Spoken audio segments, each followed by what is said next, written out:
नमस्कार, स्वागत है आपका न्यूज 69 में। मैं हूं आपके साथ अंकिता और बढ़ते हैं इस वक्त की बड़ी खबर की ओर। सीएम डॉक्टर मोहन यादव ने नतीजे आने के बाद सभी सफल छात्र छात्राओं को दी बधाई। इस बार के परीक्षा परिणाम में जो बदलाव आया है उसके लिए शिक्षा विभाग के अधिकारियों को बहुत बहुत बधाई। हमने इस बार शिक्षकों की अटैचमेंट खत्म किया है और उनके मूल काम शिक्षण में लगाए हैं। स्कूलों में बेहतर वातावरण छात्रों को मिले, इस दिशा में भी सरकार ने काम किया है। सीएम ने कहा कि इस बार सरकारी स्कूलों का रिजल्ट प्राइवेट स्कूलों से बेहतर आया। इससे साबित होता है कि सरकारी स्कूल किसी से कम नहीं है। हालांकि प्राइवेट स्कूल भी सरकार से मान्यता प्राप्त स्कूल हैं। जिन बच्चों का वहां पढ़ना है वहां पर पढ़ सकते हैं। सरकार ने इस साल से तय किया है कि जो सुविधा उनको बाद में मिलती है वे पहले मिले। जिस तरीके से इस बार हमने ड्रेस और किताबें सत्र शुरू होने से पहले ही दे दिया। मॉक ड्रिल पर कहा कि प्रधानमंत्री का निर्देश देते हुए कि काम जरूर पूरा होता है। भारत की सरकार पूरी तरीके से तैयार है। हमारी तीनों सेनाएं देश के दुश्मनों से निपटने के लिए पूरी तरीके से तैयार है। आगामी 10 तारीख को एक और नदी जोड़ो परियोजना शुरू करने जा रहे हैं। पहले हमने उत्तर प्रदेश के साथ केंद्र बेतवा लिंक परियोजना शुरू किए, फिर एक योजना का भूमि पूजन राजस्थान से किया गया। इस बार महाराष्ट्र के साथ निर्माण क्षेत्र के लिए शुरुआत करने जा रहे हैं। ये उसे क्षेत्र के लिए वरदान साबित होगी। ताप्ती नदी को लिंक करने का काम किया जाना है। इस परियोजना से मध्य प्रदेश और गुजरात का हिस्सा लाभान्वित होगा। मैं अपनी ओर से आज के इस परीक्षा परिणाम के लिए एक बार फिर राज्य के सभी बच्चों को, अभिभावकों को बधाई देना चाहूँगा। मुझे इस बार के जो परीक्षा परिणाम में बदलाव आया, इस बदलाव के लिए भी जो बताया गया कि पूरे वर्ष अकादमिक कार्य को प्राथमिकता दी गई। जिला शिक्षा अधिकारी सभी हाई स्कूल हायर सेकेंडरी के प्राचार्यों से सीधा संवाद स्टेटस लेवल पे किया गया, उनको प्रेरित किया गया।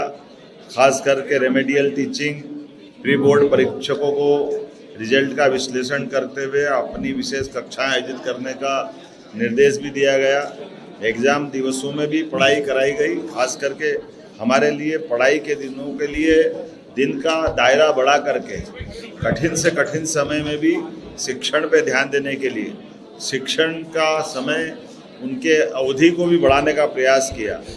16,000 अतिशेष शिक्षकों के युक्तिकरण से बच्चों को रेगुलर शिक्षक मिल चुके हैं। ये बड़ा निर्णय था जो हमने अपने युक्तिकरण के माध्यम से अलग अलग स्कूलों में ठीक से शिक्षकों का युक्तिकरण किया है। जिस प्रकार के शिक्षकों की ज़रूरत थी उन सारे शिक्षकों को पहुंचाने का कठोर निर्णय लिया। उसी का परिणाम रहा है कि हमारा रिजल्ट इस प्रकार से आया।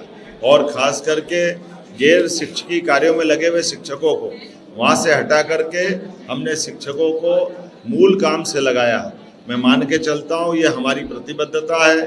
स्कूल शिक्षा विभाग की, हायर सेकेंडरी हो या हाई स्कूल हो, हर प्रकार के बच्चों के लिए योग्य वातावरण मिले, ठीक से पढ़ाई हो। इसीलिए अब आने वाले समय में सांदीपनि विद्यालय के माध्यम से हम समेकित रूप से बहुउद्देशीय शिक्षा के वो केंद्र के रूप में स्थापित हो, सब प्रकार की सुविधा दें।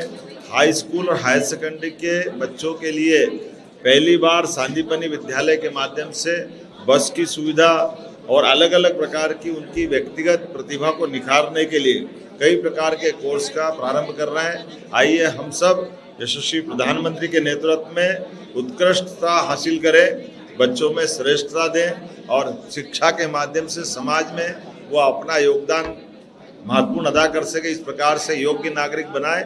मेरी अपनी ओर से पुनः आप सबको बधाई, वंदन। इस खबर पर आपकी क्या राय, हमें कमेंट सेक्शन में जरूर बताएं। तब तक के लिए धन्यवाद।